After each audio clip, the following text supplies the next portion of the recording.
वंदे मातरम। प्यारे साथियों, आज की क्लास में हम 15 मार्च की महत्वपूर्ण समसामयिक घटनाओं को देखने वाले हैं। आज का मोटिवेशन कोड है आपके लिए, जिंदगी में एक बात याद रखना, जहां संघर्ष और बदलाव नहीं है वहां सक्सेस भी नहीं है।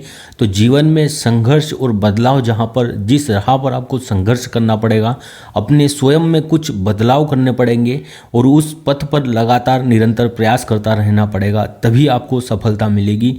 और सफलता का मज़ा ही कुछ अलग है। तो आपको सफल होने के लिए संघर्ष तो करना पड़ेगा और आपको निरंतर आप करते भी रहेंगे संघर्ष, ऐसी उम्मीद है। तो आइए पहला प्रश्न देखते हैं। हाल ही में ओमान की खाड़ी में मरीन सिक्योरिटी बेल्ट 2025 संयुक्त नौसैनिक अभ्यास किसने प्रारंभ किया है? तो इसका नाम क्या है? मरीन सिक्योरिटी बेल्ट 2025 युद्धाभ्यास। यह ईरान, रूस और चीन का संयुक्त युद्धाभ्यास है। इन तीनों के मध्य आयोजित होता है, नौसैनिक अभ्यास है। यह ओमान की खाड़ी में इसका आयोजन हुआ है, मरीन सिक्योरिटी बेल्ट 2025 का। फर्स्ट बार इसका आयोजन 2018 में होता है और ईरान, रूस और चीन के मध्य इसका आयोजन होता है नौसैनिक अभ्यास का। डेजर्ट नाइट युद्धाभ्यास, यह किसके मध्य होता है? तो इंडिया, यूएई और फ्रांस के मध्य कौन सा युद्धाभ्यास होता है? डेजर्ट नाइट युद्धाभ्यास। दोस्ती युद्धाभ्यास किसके मध्य होता है? तो यह भी 3 देशों के मध्य होता है, इंडिया, श्रीलंका और मालदीव के मध्य डेजर्ट युद्धाभ्यास होता है। एकता और एक्वेरिन युद्धाभ्यास किसके मध्य होता है? एकता और एक्वेरिन युद्धाभ्यास किसके मध्य होता है? तो ये मालदीव और इंडिया के मध्य, इंडिया और मालदीव के मध्य आयोजित होने वाले युद्धाभ्यास है। मालाबार युद्धाभ्यास किसके मध्य होता है? तो यह भी जो 4 देश है क्वाड संगठन के, उनके मध्य होता है मालाबार युद्धाभ्यास। इंडिया, यूएसए, ऑस्ट्रेलिया और जापान, इनके मध्य आयोजित होता है मालाबार युद्धाभ्यास। और ये कौन सा संगठन है? तो इसमें ही क्वाड संगठन है, जो क्वाड संगठन, इसका आयोजन होता है, जो क्वाड के सदस्य देश है इनके मध्य। और क्वाड की बैठक 2025 में कहाँ होने वाली है इस बार? तो इस बार भारत होस्ट होने वाला है क्वाड की बैठक का। और पिछली बार अभी 2024 में कहाँ पर हुई थी? तो 2024 में आपको पता होगा कि कहाँ पर आयोजित हुई थी? यूएसए में आयोजित हुई थी। जो यहाँ के राष्ट्रपति थे तत्कालीन, उनके अध्यक्षता में यहाँ पर आयोजित हुई थी, जो बाइडेन की अध्यक्षता में। आगे देखते हैं हम नेक्स्ट प्रश्न। प्रतिवर्ष दुनिया भर में विश्व उपभोक्ता दिवस कब मनाया जाता है? तो 15 मार्च को विश्व उपभोक्ता दिवस मनाया जाता है। अगर उपभोक्ता अधिकार की बात करें या उपभोक्ता दिवस की, तो विश्व उपभोक्ता अधिकार दिवस कब मनाया जाता है? 15 मार्च को मनाते हैं। 15 मार्च 1962 को यूएसए के राष्ट्रपति जॉन एफ कैनेडी के द्वारा जो उपभोक्ता हैं, इनके अधिकारों के बारे में पहली बार भाषण दिया गया था, इसलिए 15 मार्च 1962 को जो वैश्विक उपभोक्ता अधिकार दिवस मनाया जाता है। और इसका संबोधन किया था राष्ट्रपति जॉन एफ कैनेडी ने। उपभोक्ता अधिकार को लेकर जो संबोधन किया था पहली बार, इसलिए 15 मार्च की डेट को चुना गया है। फर्स्ट बार कब मनाया गया था? तो 1983 में फर्स्ट बार अंतर्राष्ट्रीय उपभोक्ता अधिकार दिवस मनाया गया। और इस बार की थीम है स्थायी जीवन शैली के लिए उचित बदलाव। स्थायी जीवन शैली के लिए उचित बदलाव इस बार की थीम है। अगर राष्ट्रीय उपभोक्ता अधिकार की बात करेंगे तो 24 दिसंबर को मनाया जाता है राष्ट्रीय उपभोक्ता अधिकार दिवस। और उपभोक्ता संरक्षण अधिनियम 1986 का है हमारे यहाँ, जो 24 दिसंबर को मनाया जाता है राष्ट्रीय उपभोक्ता संरक्षण अधिकार, या उपभोक्ता का जो उपभोक्ता संरक्षण अधिकार दिवस मनाया जाता है। 25 दिसंबर को कौन सा दिवस मनाते हैं? तो सुशासन दिवस मनाया जाता है। 26 दिसंबर को वीर बाल दिवस मनाया जाता है। 26 दिसंबर को वीर बाल दिवस मनाया जाता है हमारे यहाँ, और 25 दिसंबर को सुशासन दिवस। नेक्स्ट प्रश्न देखते हैं। क्वाकवेरेली साइमंड्स की विषयवार विश्वविद्यालय रैंकिंग में शीर्ष भारतीय संस्थान कौन सा है? तो जो क्यूएस है, इसके द्वारा जो एक रिपोर्ट जारी की जाती है। और इस बार जो विषयवार विश्वविद्यालय रैंकिंग है, इसमें विषयवार जो विश्वविद्यालय उन्हें शामिल किया गया है सब्जेक्ट वाइज। तो इंडियन स्कूल ऑफ माइंस जो धनबाद है, यह शीर्ष भारतीय संस्थान जो स्थान प्राप्त किया है इसमें क्यूएस विषयवार विश्वविद्यालय रैंकिंग में Indian school of mines Dhanbad यह पहले स्थान पर रहा है। क्यूएस रैंकिंग यह लंदन से जारी की जाती है, यूनाइटेड किंगडम इसे जारी करता है क्यूएस रैंकिंग को। और सब्जेक्ट वाइज यूनिवर्सिटी रैंकिंग जारी की गई है, पहली बार सब्जेक्ट वाइज जारी की गई है यूनिवर्सिटी रैंकिंग। और 15 संस्करण है क्यूएस रैंकिंग का इस बार का। और जो इंजीनियरिंग एंड खनन विषय पर जो रैंकिंग जारी की गई है, इसमें जो धनबाद का माइनिंग इंस्टीट्यूट है, यह 20वें स्थान पर रहा है विश्व में। और भारत में पहले स्थान पर रहा है Indian school of Indian school for mines Dhanbad जो झारखंड में स्थित है, यह जो सब्जेक्ट वाइज जो यूनिवर्सिटी रैंकिंग जारी हुई है इसमें 20वें स्थान पर है और भारत में पहले स्थान पर है। कौन सा? Indian school for mines Dhanbad जो यूनिवर्सिटी है। यह टॉप 50 में अगर बात करेंगे तो टॉप 50 में भारत का एक और संस्थान शामिल है। टॉप 50 में शामिल एकमात्र निजी भारतीय संस्थान कौन सा है? तो यह सविता इंस्टीट्यूट है जो कि दंत चिकित्सा के क्षेत्र में कार्य करता है। सविता इंस्टीट्यूट चेन्नई का ये टॉप 50 में शामिल एकमात्र निजी भारतीय संस्थान है। और शीर्ष कौन सा रहा है? तो Indian school for mines Dhanbad ये पहले स्थान पर रहा है। QS जो रैंकिंग जारी की जाती है यूनिवर्सिटी की। नेक्स्ट प्रश्न देखते हैं, हाल ही में यूनेस्को की संभावित विरासत सूची में शामिल किए गए कांगेर वैली नेशनल पार्क का संबंध किससे है? तो इसे यूनेस्को की संभावित सूची में अभी शामिल किया गया है। तो छत्तीसगढ़ में स्थित है Kanger valley national park. UNESCO ने अभी संभावित विरासत सूची जारी की है जिसमें कांगेर घाटी नेशनल पार्क को शामिल किया गया है अस्थायी सूची में। और छत्तीसगढ़ के बस्तर क्षेत्र में स्थित है कांगेर घाटी नेशनल पार्क। और इस बार जो यूनेस्को की बैठक होने वाली है 2025 में कहाँ पर होगी? तो ये बुल्गारिया की राजधानी जो सोफिया है यहाँ पर आयोजित होने वाली है इस बार यूनेस्को की बैठक। यहाँ पर इस बैठक में इस पर चर्चा होगी जो अस्थायी सूची में शामिल किए गए स्थान है। और प्राकृतिक श्रेणी के अंतर्गत इसे शामिल किया गया है। धूड़मारस अभी चर्चा में रहा था। धूड़मारस गांव छत्तीसगढ़ का ही धूड़मारस गांव सर्वश्रेष्ठ पर्यटन गांव घोषित किया था अभी कुछ समय पहले, जो छत्तीसगढ़ का ही है धूड़मारस गांव। यूनेस्को की अगर बात करें तो भारत के कुल 43 स्थल अभी इसमें शामिल है यूनेस्को की विश्व विरासत सूची में, जिसमें से 35 सांस्कृतिक है, 7 प्राकृतिक है और एक मिश्रित है कंचनजंगा जो सिक्किम में है। 43वां हमारा यूनेस्को स्थल मोइदम था जो कि अहोम साम्राज्य के कब्रिस्तान है और कहाँ पर स्थित है? असम में। 42वें क्रम का हुइलेश्वर के मंदिर है, कर्नाटक में स्थित है। 41वां हमारा जो विश्व धरोहर स्थल है यूनेस्को में शांति निकेतन था जो कि वेस्ट बंगाल में है। और 40वां धोलावीरा था गुजरात का। 56वां अभी हाल ही में जो 56वां टाइगर रिजर्व कुछ समय पहले किसे बनाया गया था? तो गुरु घासीदास तिमोर पिंगला जो टाइगर रिजर्व है इसे बनाया गया था 56वां टाइगर रिजर्व। और इसके बाद 57वां टाइगर रिजर्व रातापानी को बनाया गया था जो कि मध्य प्रदेश में है। और 58वां अभी नवीनतम टाइगर रिजर्व किसे बनाया गया है? तो माधव टाइगर रिजर्व को बनाया गया है और ये भी कहाँ पर स्थित है? मध्य प्रदेश में स्थित है। इसके साथ ही मध्य प्रदेश में अब 9 टाइगर रिजर्व हो चुके हैं और जो 58वां हो चुका है देश का माधव टाइगर रिजर्व। नेक्स्ट प्रश्न देखते हैं, हाल ही में प्रधानमंत्री नरेंद्र मोदी ने अटल बिहारी वाजपेयी लोक सेवा और नवाचार संस्थान का उद्घाटन कहाँ किया है? तो मॉरिशस में किया गया है प्रधानमंत्री द्वारा अटल बिहारी वाजपेयी लोक सेवा और नवाचार संस्थान का उद्घाटन नरेंद्र मोदी प्रधानमंत्री नरेंद्र मोदी और जो मॉरिशस के प्रधानमंत्री हैं नवीन चंद्र राम गुलाम इनके द्वारा इसका उद्घाटन किया गया है। और कहाँ पर? मॉरिशस में जो रेडुइट स्थान है, रेडुइट मॉरिशस, यहाँ पर इस संस्थान का उद्घाटन किया गया है। मॉरिशस के राष्ट्रपति कौन है? तो धर्म गोखलू वर्तमान में यहाँ के राष्ट्रपति हैं मॉरिशस के। और धर्म गोखलू जी को हमारे भारतीय प्रधानमंत्री ने जो बिहार का मिथिला का मखाना है वह खिलाया और जो गंगा जल है महाकुंभ का वह भी भेंट किया था धर्म गोखलू जी को, जो यहाँ के राष्ट्रपति है मॉरिशस के प्रधानमंत्री के द्वारा। मॉरिशस की राजधानी क्या है? तो पोर्ट लुइस इसकी राजधानी है।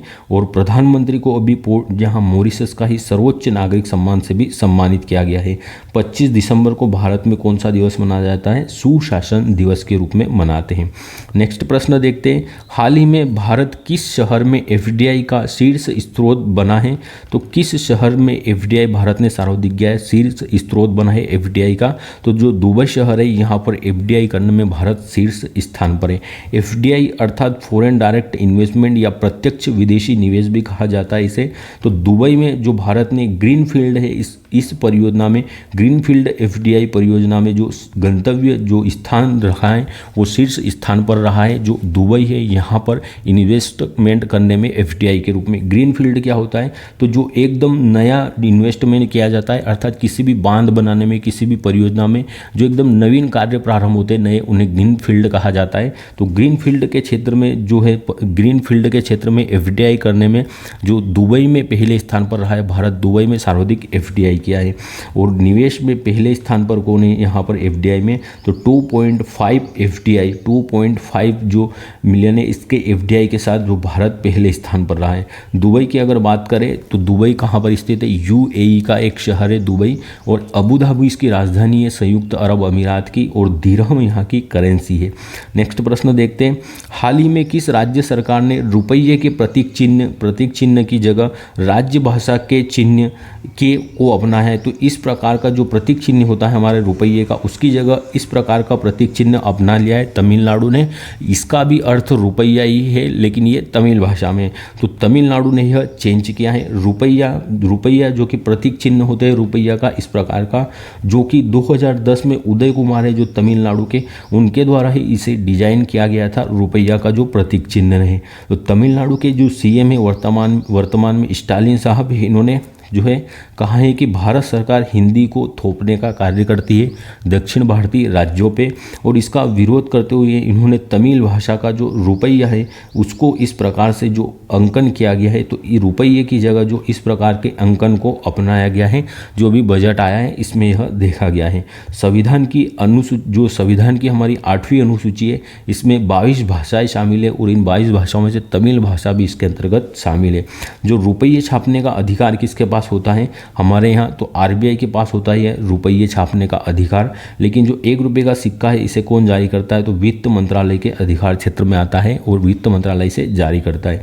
आरबीआई को जो नोट छापने का अधिकार मिला है, इसकी पावर किस एक्ट से मिलती है, तो 1934 का जो एक्ट आया था आरबीआई की स्थापना के लिए, उससे यह पावर मिलती है, और उसकी जो धारा 22 है यह इससे संबंधित है, नोट छापने का अधिकार प्रदान करती है आरबीआई को। 8 नवंबर 2016 को जो प्यारे साथियों 500 और जो 1000 रुपये के नोट थे ये चलन से बाहर हो चुके थे।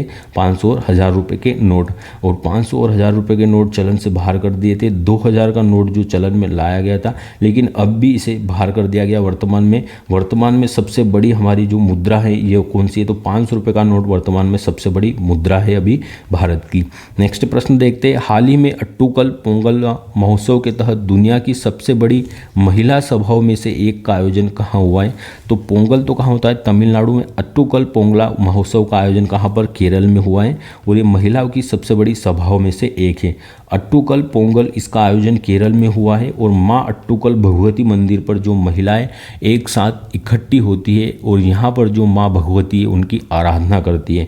तो विश्व में महिलाओं की सबसे बड़ी धार्मिक सभा होती है यहाँ पर अट्टुकल पोंगल में, और यहाँ पर ईंटों से अस्थायी चूल्हा बनाया जाता है माँ अट्टुकल भगवती के मंदिर के सामने, और यहाँ पर चावल, नारियल और गुड़ के द्वारा एक पकवान बनाया जाता है, और यह उत्सव जो है अट्टुकल पोंगल 10 दिनों तक चलता है केरल में। और जो पोंगल है ये कहाँ पर मनाया जाता है, तो पोंगल तमिलनाडु में होता है।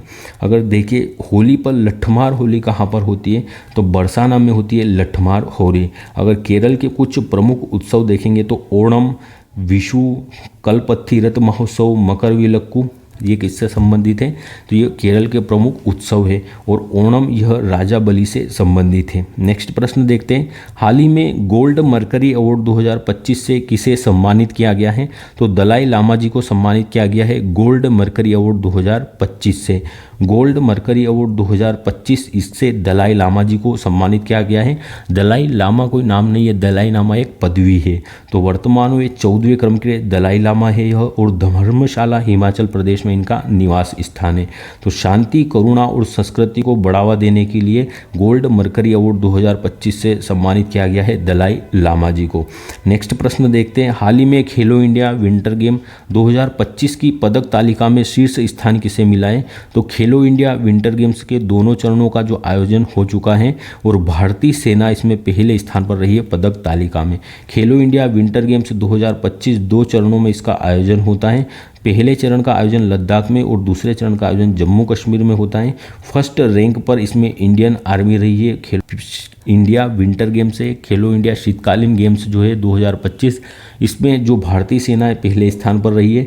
7 गोल्ड इसने जीते, 7 गोल्ड के साथ कुल 18 पदक जो जीते थे इंडियन आर्मी के द्वारा। और दूसरे स्थान पर कौन सा राज्य रहा है, अगर राज्य में पहले स्थान पर देखेंगे तो कौन रहा है, हिमाचल प्रदेश। ऐसे अगर रैंकिंग में देखेंगे तो दूसरे स्थान पर राज्य है हिमाचल प्रदेश। इसने 6 गोल्ड और 18 कुल पदक के साथ जो दूसरा स्थान हासिल किया है हिमाचल प्रदेश ने। पहला गोल्ड मेडल किसने जीता था यहाँ विंटर ओलंपिक में, तो जो नैना विंटर जो हमारे खेल है, तो नैना तल्लूरी जी, इन्होंने 500 मीटर में पहला गोल्ड मेडल जीता था यहाँ पर। अभी हाल ही में कुछ समय पहले 38वें राष्ट्रीय खेलों का भी आयोजन हुआ है। कहाँ पर आयोजित हुए थे, उत्तराखंड में इनका आयोजन हुआ है 38वें राष्ट्रीय खेलों का। शुभंकर इसका मौली था, जो कि यहाँ का एक पक्षी है। टॉप स्थान पर, पहले स्थान पर सर्विसेज रही थी हमारी, जो सर्विसेज है यह पहले स्थान पर रही थी, सेवाएं। और ट्रॉफी कौन सी प्राप्त होती है जो राष्ट्रीय खेलों में पहले स्थान पर रहता है उसे, तो राजा भलेंद्र ट्रॉफी इन्हें प्रदान की जाती है। आपको ध्यान में रखना है कहाँ पर आयोजित हुए, तो लद्दाख और जम्मू कश्मीर में आयोजित हुए खेलो इंडिया विंटर गेम्स 2025, और इसमें जो इंडियन आर्मी पहले स्थान पर रही है। अब हम कल के प्रश्नों को रिवाइज कर लेते हैं। आपको क्लास कैसी लगती है आप कमेंट बॉक्स में जरूर अपना रिव्यू दें, या एक हार्ट तो कम से कम आप भेज ही सकते हैं। प्रधानमंत्री नरेंद्र मोदी किस देश के सर्वोच्च नागरिक पुरस्कार the grand commander of Indian ocean से सम्मानित किए गए हैं, तो यह मॉरिशस का सर्वोच्च सम्मान है। भारतीय नौसेना ने किसके साथ बंगाल की खाड़ी में कॉर्पेट और बोंगो सागर गश्त का संचालन किया है, बांग्लादेश के साथ। विश्व वायु गुणवत्ता रिपोर्ट 2024 के अनुसार दुनिया के सबसे प्रदूषित देशों में भारत कौन सा स्थान है, 5वां स्थान है। और सर्वाधिक पोल्यूटेड राजधानी कौन सी है, तो यह नई दिल्ली है सबसे प्रदूषित राजधानी। हाल ही में ज्ञान भारतम मिशन का शुभारंभ किसने किया है, तो यह हमारा संस्कृति मंत्रालय के द्वारा इसका शुभारंभ किया गया है। चर्चा में रहे प्रतिबिंब मॉड्यूल का संबंध किससे है, तो प्रतिबिंब मॉड्यूल का संबंध साइबर अपराध से संबंधित है।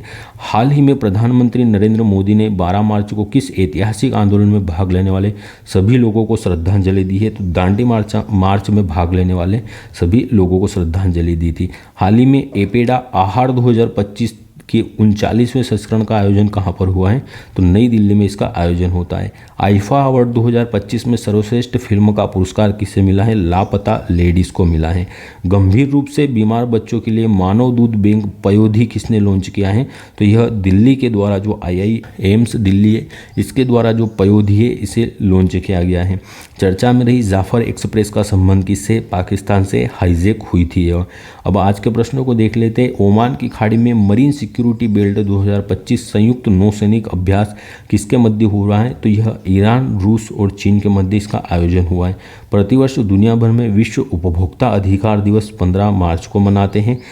क्यूएस की विषयवार विश्वविद्यालय रैंकिंग में शीर्ष भारतीय संस्थान कौन सा है, Indian school of mines Dhanbad. UNESCO की संभावित विरासत सूची में शामिल किए गए कांगेर नेशनल पार्क का संबंध कहाँ से, छत्तीसगढ़ से इसका संबंध है। प्रधानमंत्री नरेंद्र मोदी ने अटल बिहारी वाजपेयी लोक सेवा नवाचार सदन का उद्घाटन कहाँ पर किया है, तो मॉरिशस में इसका उद्घाटन किया गया है। भारत किस शहर में एफडीआई का शीर्ष स्रोत बना है, तो दुबई में शीर्ष स्रोत बना है एफडीआई का। किस राज्य सरकार ने रुपये के प्रतीक चिन्ह की जगह उस भाषा के चिन्ह को अपना लिया गया है, उस राज्य की भाषा के चिन्ह को, तो यह तमिलनाडु ने कारनामा किया है। अट्टुकल पोंगल महोत्सव के तहत दुनिया की सबसे बड़ी महिला सभाओं में से एक का आयोजन कहाँ हुआ है, तो भी अब अट्टुकल पोंगल का आयोजन कहाँ पर हुआ है, केरल में इसका आयोजन होता है। गोल्ड मरकरी अवार्ड 2025 से किसे सम्मानित किया गया है, दलाई लामा जी को। खेलो इंडिया विंटर गेम्स 2025 की पदक तालिका में शीर्ष स्थान किसे मिला है, भारतीय सेना को, और सेकेंड स्थान पर हिमाचल प्रदेश है। धन्यवाद। जय